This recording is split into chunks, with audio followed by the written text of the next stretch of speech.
Hey guys, how's it going? I'm Chris Holt, and today I'm excited to show you guys a video that has really been a huge help once I got this done. I don't know about you, but my sunroof in my 2006 Hummer H3 leaks. Now I understand this is a common problem with most H3s that have this sunroof, but that's because there is a flawed design. Now this whole video I'll take you through the step-by-step process on what it takes to fix that sunroof problem for good. Now for me, not only did water leak through the sunroof into the inside of the car, it actually blew out my passenger side speaker because the water dripped into the speaker housing because it was held on the floorboard. Not only that, but water sat in the floorboard, and I just know that's not gotta be good for the carpets or anything like that. So if that's an issue that you guys have had, stick around, I'll show you guys how to fix it. And if you guys want to see more content like this, please stick around, subscribe if you haven't already, like the video if you're really interested in this content. Let me know what you want to see in the comments down below. But just like that guys, let's go ahead, let's go out to the garage, and let's fix the dang sunroof on the Hummer. Alright, so as you can see, right here on both sides of the sunroof here, it leaks. And as you can tell, there's a couple of spots here that just doesn't look too good. But that's not the biggest issue of it dripping.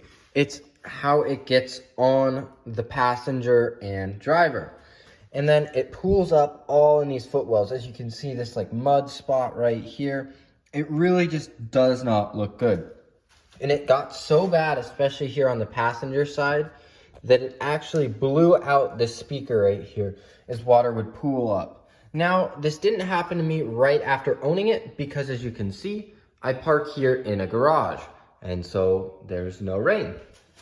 But I realized this after letting it sit outside as I was at my buddy's house one night, and there was a massive pool here. And ever since I got the car, this speaker always had some weird rattle, and I never understood why. I figured it was just a blown speaker, but all the other speakers are fine.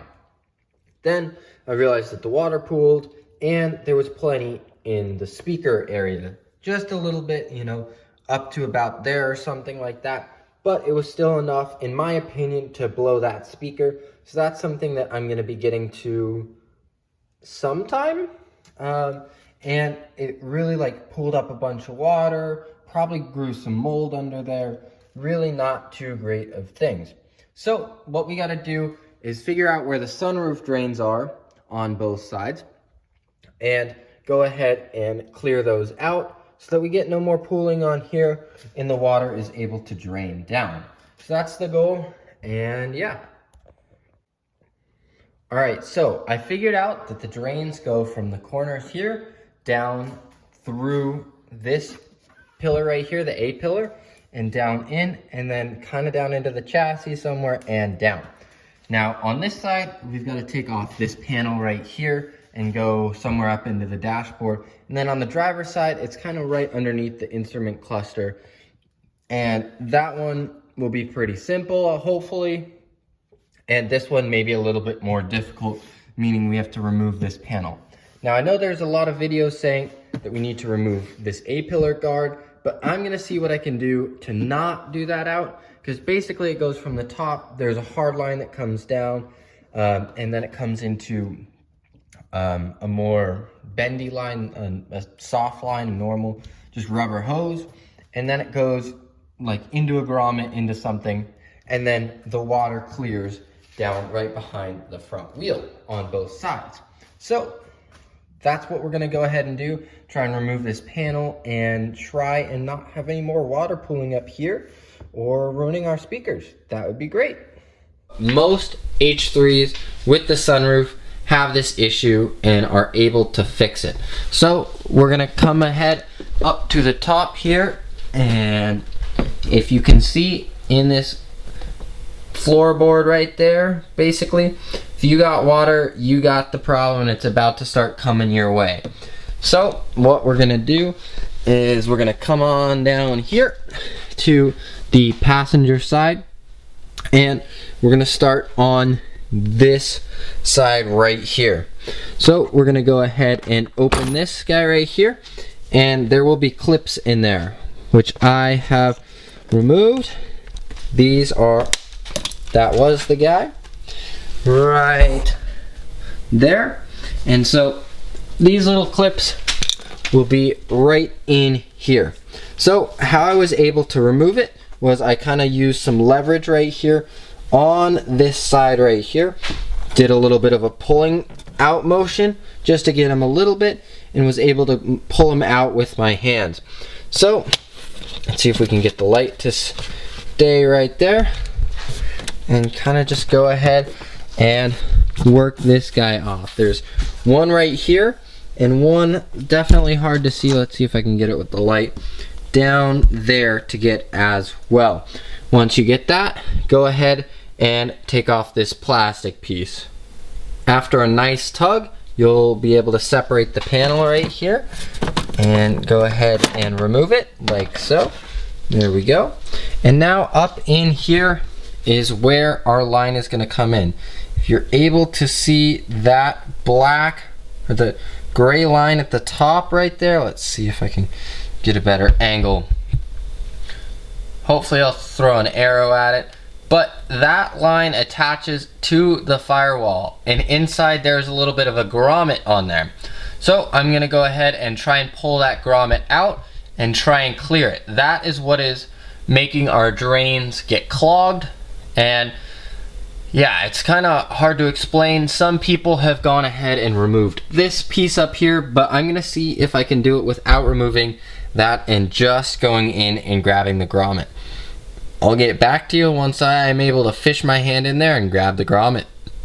Alright, I switched to the phone right here, so that was a hole we made. And let's see if I'm able to get in and show you. So right up in there is that gray hose. And attached to that white thing right there is our grommet that we've got to pull out and then clear out the inside of. The reason why this is blocking is because it doesn't give much flow into out.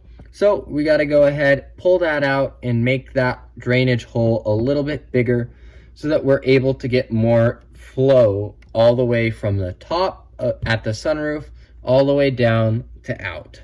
Well, I pulled the line and water just went everywhere, absolutely everywhere. So I'm really thinking that in there, the grommet in there, is what is blocked and causing my sunroof to leak. So yeah, I'm gonna definitely need to be cleaning all of this afterwards, but I think what we got to do is go ahead and remove the grommet and then get that cleared, so all this water, instead of falling out and doing this, is able to just do its normal drain thing. So yeah, let's see if we can get the grommet on out.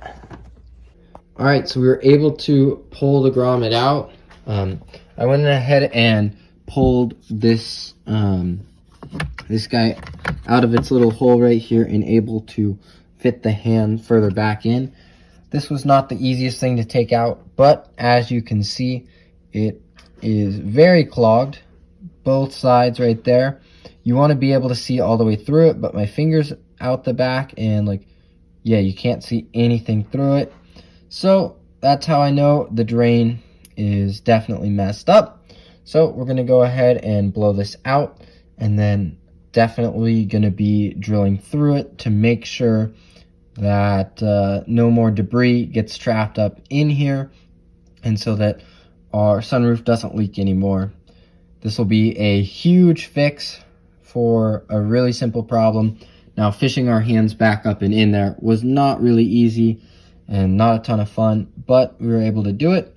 So now we're going to go ahead and scrape this out, again, get it put back in, and then put our line back in before moving on over to the driver's side. So I was able to clean it out, and as you can see, there's that little plus right there. And yeah, I'm going to put a drill bit and drill through that so it doesn't get clogged anymore and then cause mold on my side, on my footwell and all that. So I hear it's an 11/32 that we're going to go ahead and use a drill and just go ahead and drill through. and that way we'll have a pretty straight through passage that way, because with this small plus, it just seems like so much could get stuck in there, and a bunch of gunk did. So yeah, we're really not trying to have that happen again. So I'm gonna go ahead and cut through that with a drill bit, and yeah. All right, so we went ahead and got that kind of cleared out. Now I know it's not perfect, as you can tell, definitely not, but you know, it's better than it was, and doing it with the drill wasn't the easiest, so that's going to be good enough. That's going to give us a lot more pass through, and it's going to be a lot better for water and debris to be able to get cleared out of the sunroof. So I'm super excited about that, and this will provide a lot better. Now I'm going to go ahead and put it back on the firewall that way, and then reattach the line right there. And then I'm going to go ahead and clean up and put like that away, put this side back on, and then get ahead and get started on the driver's side. So I was able to fish that in. I found it better if I put the grommet on the firewall and then was able to put the line inside of the grommet. I ended up taking this out just to give me a little bit more space. Did that really do much? Not a ton, but it was pretty easy. Just a clip up top and a clip down below. But I went ahead and took that out and then re-put that back in. I now have the side panel to put back on, and then the clips to go right there, and then close this on up, and then go ahead and move over to the driver's side. So doing the driver's side portion of the sunroof was a lot easier than the passenger side, and it was pretty straightforward. All you gotta do is go up underneath the instrument cluster and try and find that grommet with that line. Go ahead and pull that one out. Go ahead and drain the water out of it and do the exact same thing to clear the grommet out, and then reinstall like we did the passenger side. Now for me, the biggest issue was there on the passenger side, so it wasn't as big of a deal to do the driver's side and make sure that it was fully pressed through, but I still went ahead and did it anyway, just because I was in it. Definitely doing the passenger side, I would highly recommend getting someone with really skinny wrists, small hands, something like that, because I spent a lot of time just getting my hand in there and really struggling with it and scraping up all of my arm. But I was able to get it. I used my younger sister, and she went ahead and just got it in like 10 seconds. It was absolutely amazing because I was really tearing apart my hands. So it's not the easiest job, but in theory it should be. But I feel like that's a lot of car modifications and, you know, working on cars for you. So that I got fixed, and I'm super happy that it did, because now no longer rain comes inside, it all stays outside and drains. So I know it's been a while since I've uploaded, but I have a bunch of videos on queue ready for you guys to get posted. So I'm gonna do at least once a week. I'm probably gonna try and do 2 a week, at least for the next little bit here. Let me know what you guys think. Let me know if you have an H3, if there's anything that you guys want to see me do on mine. I've got a lot of plans in this next video that's coming out. It's going to be a heck of a lot of fun, and there's a whole lot that I have planned and have even done to the Hummer and to the Camaro that will be coming to you guys here shortly. So if you guys like this video, please leave a thumbs up and subscribe if you haven't already. Thank you guys so much for coming back and watching another video, and I'll see you guys in the next one. See ya.